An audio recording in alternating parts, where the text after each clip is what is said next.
Carlo Ancelotti has said little in public since being sacked by Bayern Munich.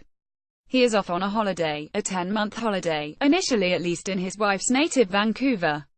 He has treated his departure as something thoroughly unremarkable. "Was I surprised? No, it's part of the job of being a manager," he said. "It happens, you move on." It may be pride that keeps him from saying more on the record.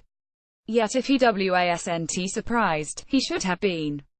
Because a club such as Bayern Munich removing a manager, one who dominated the previous domestic season, was desperately unlucky in a German Cup semi-final loss and only fell to 2 offside goals in the Champions League against Real Madrid in late September is the equivalent of them hoisting a giant white flag above the Allianz Arena. "We got it wrong. We surrender." That is the message, and no amount of post-fact spin is going to change that.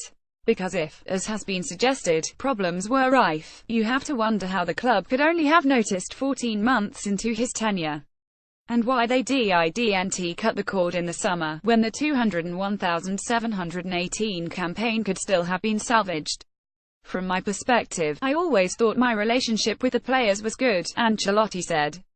"It's always been that way, in 22 seasons of management.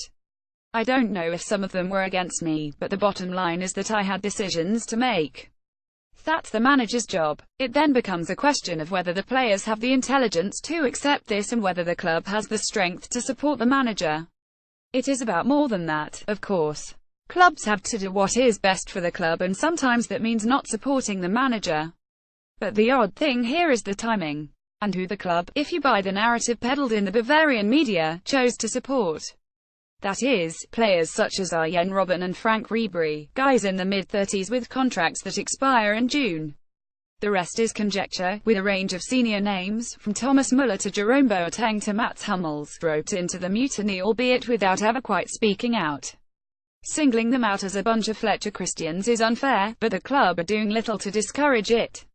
In terms of public perception, attacking Ancelotti for not getting along with star players is a little like criticizing Jose Mourinho for being too idealistic or Roy Keane for being too wimpy. It doesn't fit what we have long believed and it doesn't fit reality.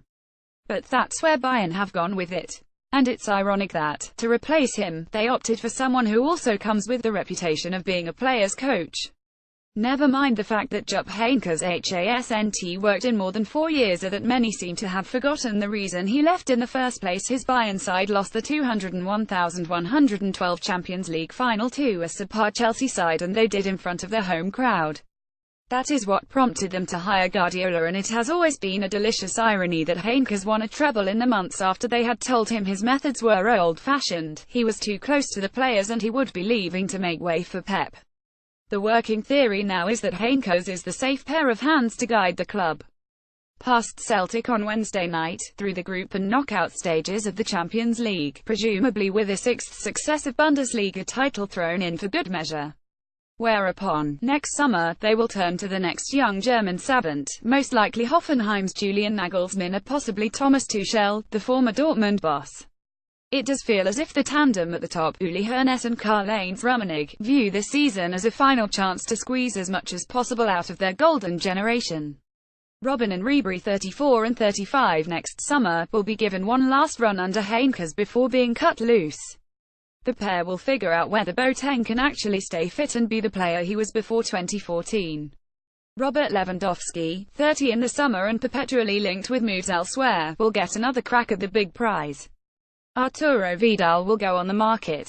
Cash raised from those departures, coupled with savings made by the relative inactivity of 2017, a net spend of £60 million is a pittance for a club this size, and new investment will lay the foundations for the new Bayern.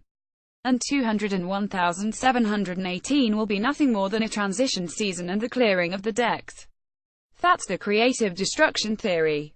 Despite sitting 5 points behind Borussia Dortmund going into the weekend, you would still expect them to finish as German champions, while a Champions League run can't be ruled out either. That is merely a function of the polarization in the game, whereby the ultra-rich, no matter how often they screw up, always get second, third and fourth chances simply by having more. Bayern remain as strong at goalkeeper Manuel Neuer, when he returns from injury, centre-forward Lewandowski and full-back David Alaba and Joshua Kimmich as any team in the world. That, and a little luck, can take you far in Europe. By the time the season ends, Hernes might even have the nerve to spin it his way. If they succeed, he is a genius for bringing in Heinkes who, of course, at 72, has to make way. If they lose, he paved the way for the rebirth with his long and painful goodbye to yesterday's stars by giving them one last bite at the cherry.